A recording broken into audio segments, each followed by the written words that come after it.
Hello and welcome. My name is Aidan Dunnigan with NWRC News, and tonight we focus the spotlight on the criticisms and controversies of Sky, News Corporation and the Murdoch Empire.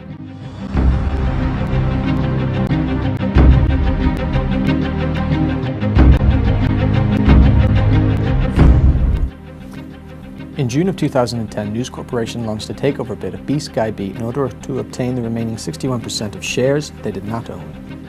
The takeover bid was endorsed by the European Commission, but when reviewed by the UK government, Business Secretary Vince Cable referred the bid to the regulatory Ofcom over issues regarding dangers to free and fair press and the monopolisation of media in the UK. Journalists working for Murdoch-owned newspapers used subterfuge to discredit Vince Cable, Lib Democrat.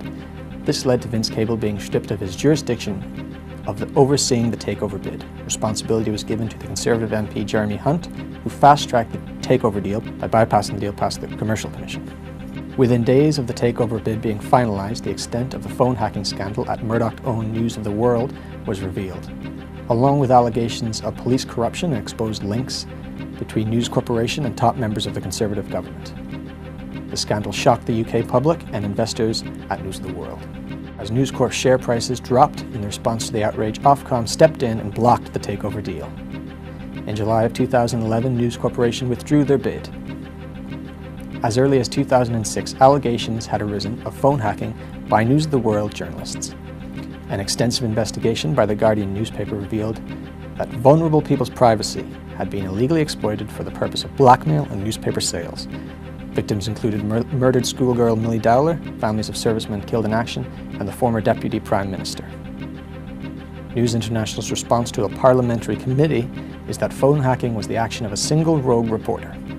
In response to phone hacking, Prime Minister David Cameron announced the establishment of an inquiry into the culture, practices and ethics of the British press. The inquiry is headed by Lord Justice Leveson. So far, as evidence has been given regarding bribes to police officers by News of the World journalists, as well as possible cover-up by News International executives. Extensive cases of phone hacking at News of the World causes a huge public backlash and withdrawal of advertising at the newspaper. This leads to a drop in News Corp share prices.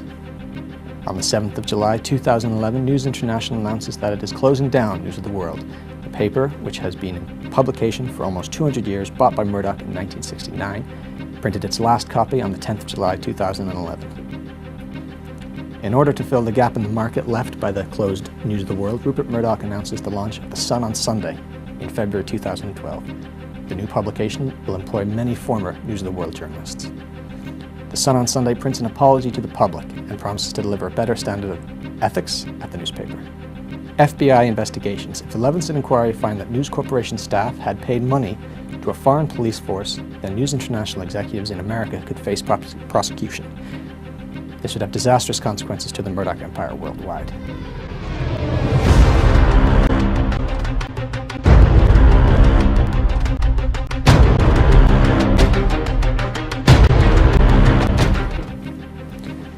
With the Leveson inquiry still months from completion and many important people to give evidence, the saga is far from over.